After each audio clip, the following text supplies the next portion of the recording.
So the article that I did my summary on was called "What Are We Measuring?" It's a critique of range of motion methods currently in use for Dupuytren's disease and recommendations for practice. In biomechanics class and lab, we've learned about range of motion and how to assess range of motion using a goniometer. So this article focused on Dupuytren's disease. Dupuytren's, or it's also known as Dupuytren's contracture. It's a condition in which there is fixed forward curvature of one or more fingers caused by development of a fibrous connection between the finger tendons and the skin of the palm. And I know in a previous stream that Dr. Bachman showed us, we saw Dupuytren's disease and the surgery that doctors can do to fix this. But I just wanted to show you a picture here that I found on Google. It shows the progression of what Dupuytren's disease looks like. In the beginning, it looks like nothing's really out of the ordinary and the hand looks kind of fine. But it says here that the nodules and pitting may appear in the hand. And then once it gets to the end, the fingers bend towards the palm. So it kind of looks like a claw hand. The lack of extension of the hand is the reason why patients with this disease often seek advice. So as OTs, we would try to regain some, if not all, of the extension in the patient's hand by maybe stretching them out, using special equipment, and doing therapeutic activities.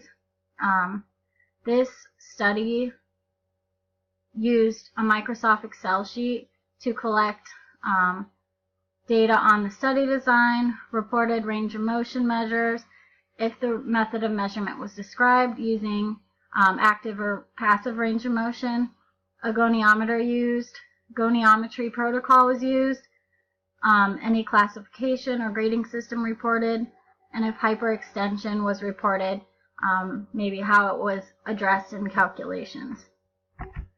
So in order to assess an individual's range of motion, the goniometer is used, but according to this article, there's such a lack of consistency in reporting.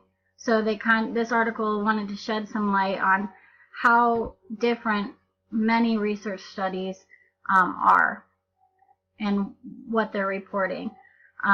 So goniometry was used to measure the range of motion in 43 of the 90 studies, and it was unclear how range of motion was addressed in the remaining 47 studies. So of those 43 studies, 16 used a range of motion protocol. It was unclear if range of motion protocol was used for the remaining 27 studies that reported using a goniometer. In 60% of the 90 studies used, it was unclear if measurements had been taken actively or passively. The positioning about where to place the goniometer was different among 4 of the studies that reported using goniometer protocol.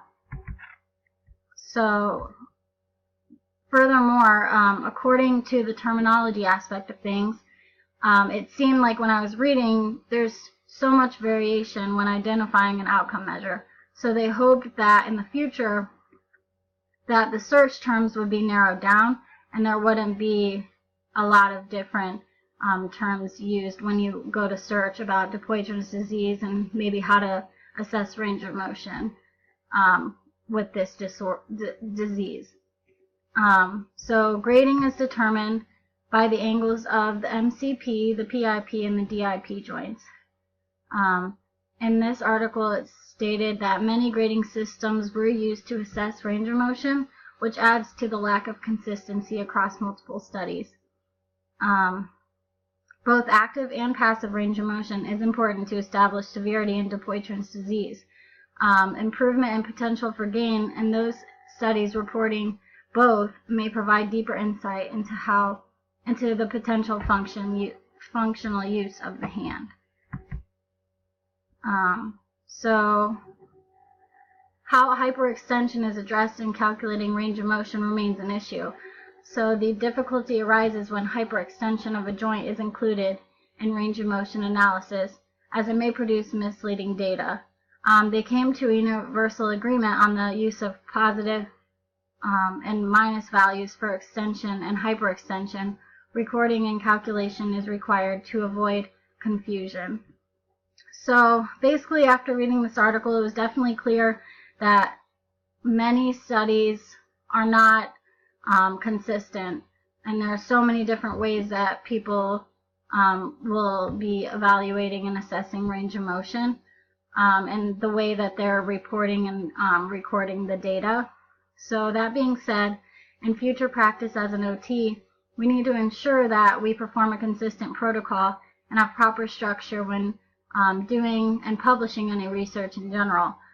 This can help avoid any lack of consistency when comparing to other research.